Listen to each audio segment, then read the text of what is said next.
Here are three proven ways to pull yourself out of a depression. You've heard the saying before that no one can save you but yourself. Well, look, here's what's true. In the history of humanity, you are really, truly the only person who has unrestricted, unfiltered access to your mind. So if your mind is a place of peace, cool, keep doing what you're doing.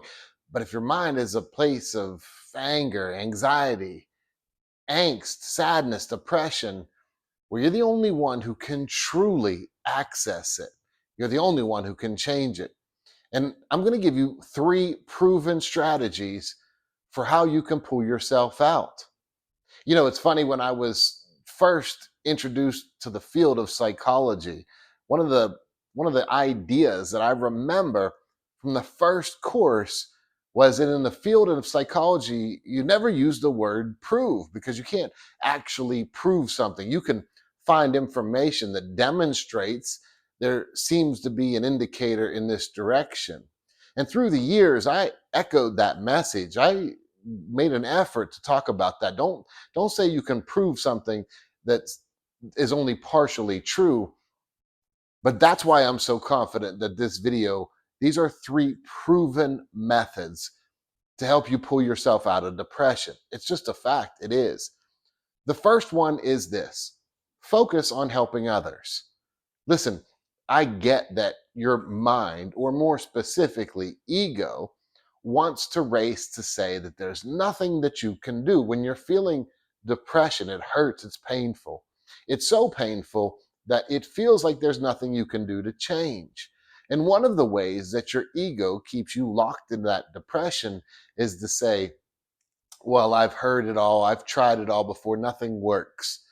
Let me be super clear.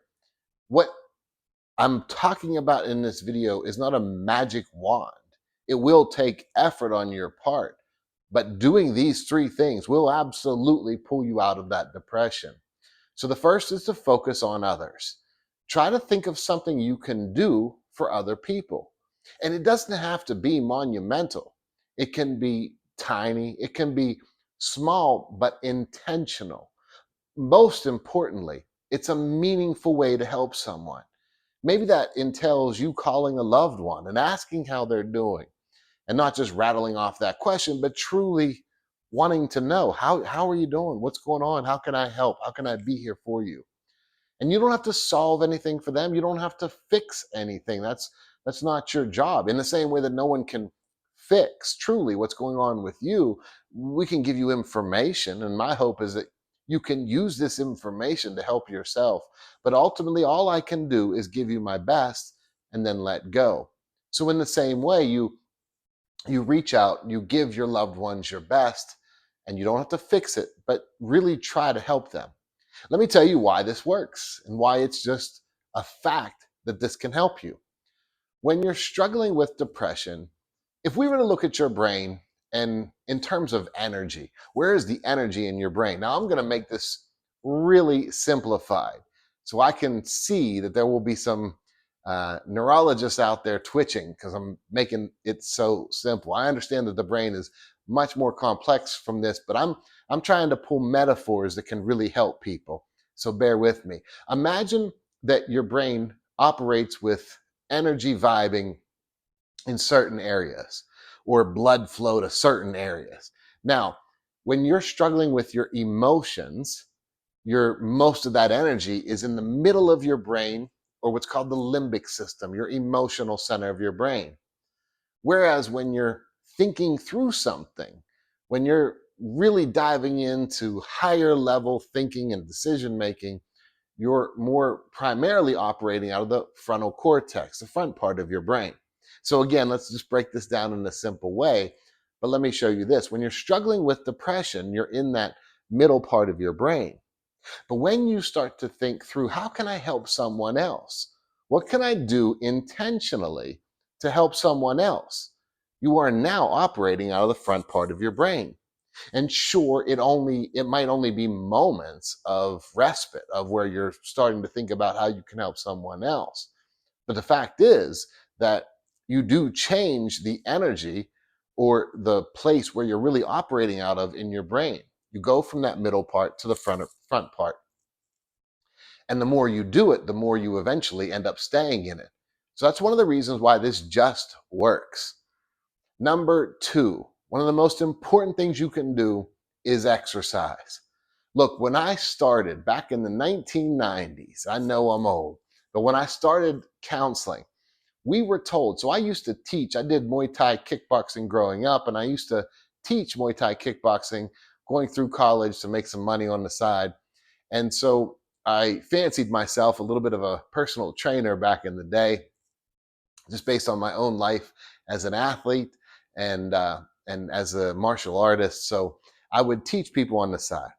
But I remember when I got into graduate school, and this is the 1990s, I remember a professor saying that if you suggest to your clients that they should exercise, that is unethical because you don't have a degree in exercise physiology. It was unethical in the 90s to suggest to a client who was struggling with depression to exercise.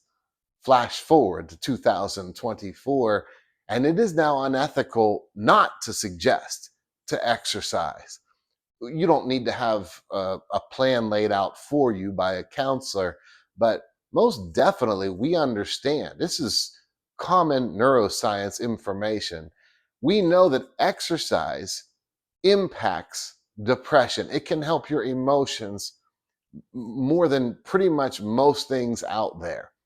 And here's the reason why. Again, let's just stick with neuroscience and what we know to be true. When you exercise, your brain releases endorphins, or the feel good hormone, and your stress hormones are reduced. So we know right off the bat, when you're exercising, you are helping your emotional state significantly. Start small. You don't have to do anything crazy when it comes to exercising, but be consistent. The more consistent you are, the better it's going to be for your brain. So, step one, first thing you're going to do is focus on helping others, even if it's a small help.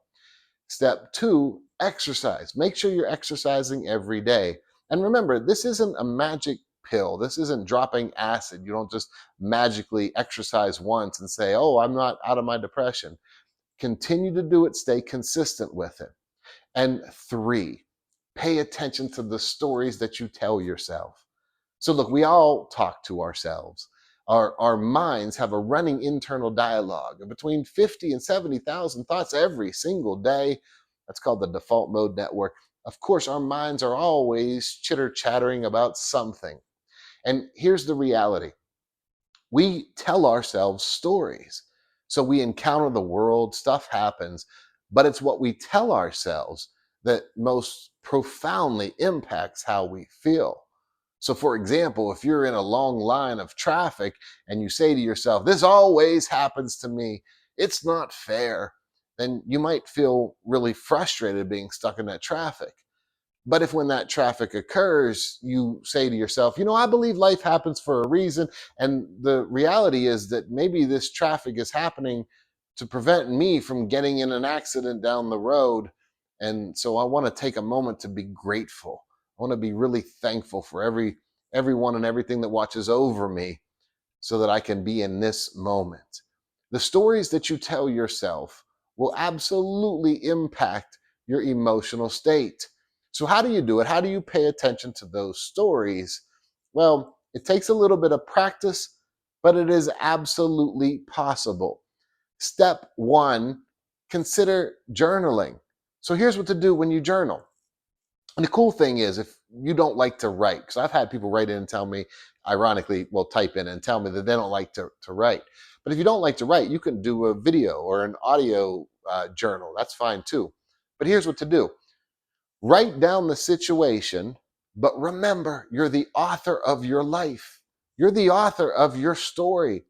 So, just in the same way that an author can tell the story from different points of view, when you give yourself a chance to journal, tell the story from different points of view. In other words, start with yourself first, so that way you can get out the emotions that you have. And even if you use um, exaggerated language. This always happens to me. No one likes me. No one listens to me. Whatever it is, go ahead and use that. That's fine. But then, and next, and this is super important, write about that same experience from a different perspective. And even if you're doing it in terms of describing how another person in the story felt, you, as the author, physically journaling and writing it down or talking it out, will be able to put yourself behind the eyes of a different perspective. And in the same way that focusing on helping others just helps you, and there's neuroscience to back it up, well, the same process occurs when you are an author writing the story. When you put yourself behind the eyes of someone else, it takes a little bit of thinking to do that. And to think, again, puts you in the frontal cortex versus remaining in that limbic system. The more you practice journaling, the more you practice telling your story from different points of view, the more you directly pull yourself out of that depression. The other thing that you can do that's incredibly helpful is to practice reframing. Now, those of you who are already subscribed to my Patreon page, you can access this. If you're not a member yet, would love to have you join. But on Patreon, I'm going to put worksheets specific to this video about how you can practice reframing. And what you do in reframing is look at a situation and then try to find different ways to see the same event. And we're going to give you examples and show you how you can practice it. But in the same way that someone can come by and offer you this advice, if you want to get stronger muscles, you can do push-ups. Okay, that makes sense. It's not hard to understand it here. If I want to get stronger, I do push-ups. Now you might know this here all day, but until you drop down on the floor and start doing the push-ups, you're not going to get any benefits from them.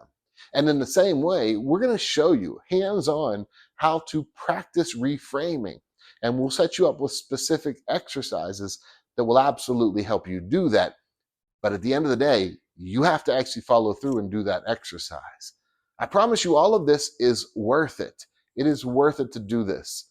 If you're struggling with depression and you want to pull yourself out of it, focus on others and start small, but be intentional and meaningful about the help you offer. Exercise, because the more you exercise, the more you're releasing that feel-good hormones, and the less you're producing those stress hormones. And finally, pay attention to the stories that you tell yourself. It is absolutely possible to tell your story in a way where you are the hero of everything you experience in life. I hope this helps. Hey, look, there's more to it than this, but this is a wonderful start. Until next time, as always, I wish you much peace.